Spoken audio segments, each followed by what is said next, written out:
Hey, what is up? Welcome back to another video. So I'm going to be starting a Rust building series, and this is going to be the first of many to follow. But if you look at the top right, this fits for 1 to 3 people. Has around 10,920 stone and 1,825 wood. Now to start off this build, you're going to want to put a triangle foundation. This is where the TC is going to be. And make sure you put it down lower to the ground because you're going to have to raise the foundations. And you won't be able to do that if it's already high. So just follow the steps I'm doing here. Everything that I do is meant to be there for a reason. It has some use, and you'll see that as we get further into this build. Now, even when it comes to the double doors, I prefer doing the double doors in the areas I put them, but you don't have to.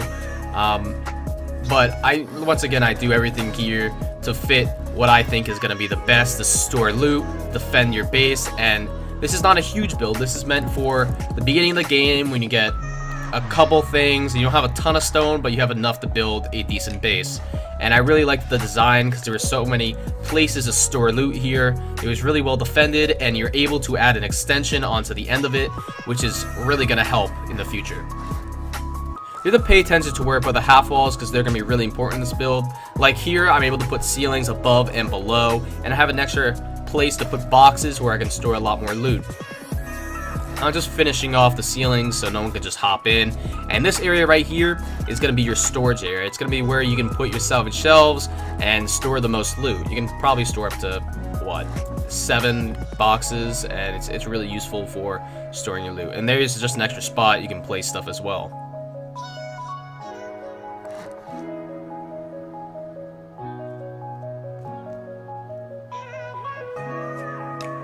This is pretty much the beginning of the build, and there is an extension I'm about to show you where once you get enough supplies, you're going to want to do this for several reasons, and I'll tell you those in a second. But you're going to start off with just a triangle foundation, and you're going to do 2, and then you can go with a square one right after that. And you're going to do 1 more triangle, and you're going to want to face the door the opposite way. So right here, you don't want to place it there, you want to place it right to this side. Now the reason you're going to want to do this is because when you get door camped, one of the biggest problems with a small base is there's only one exit.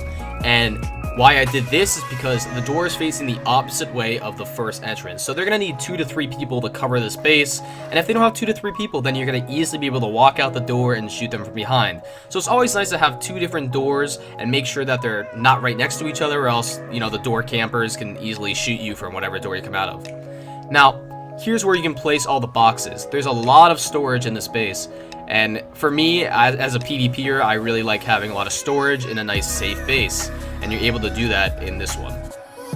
Now we're just going to do a quick run through of the base and show you guys what it looks like without the doors. You can add the doors in, obviously you guys should know how to do that if you play Rust, but right there, that's another location you can place storages, which I did not.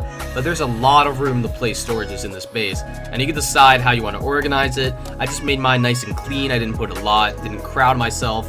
And over here in a second, you're going to see a storage to the left, but you can replace that with furnaces. You replace that with a workbench, which I end up doing here, if you look to the left, and a furnace. But here's the doors. You can see how they're opposite directions so that if someone's door camping you, you can get out and they won't see you. This next part's important because I placed it down the TC, and I'm about to show you guys why this is such a good build. It takes at least 2 walls to break down before you get to the TC. But right here it takes, I think, 1, you have to go through 2 doors, but that's equal to about a wall. Anyway guys, if you enjoyed the video, then please hit the like button, sub if you're not already subbed, and turn the notification bell on because I'm going to be posting a lot more of these types of builds. Anyway guys, I hope you enjoyed, and I'll see you next time. Peace.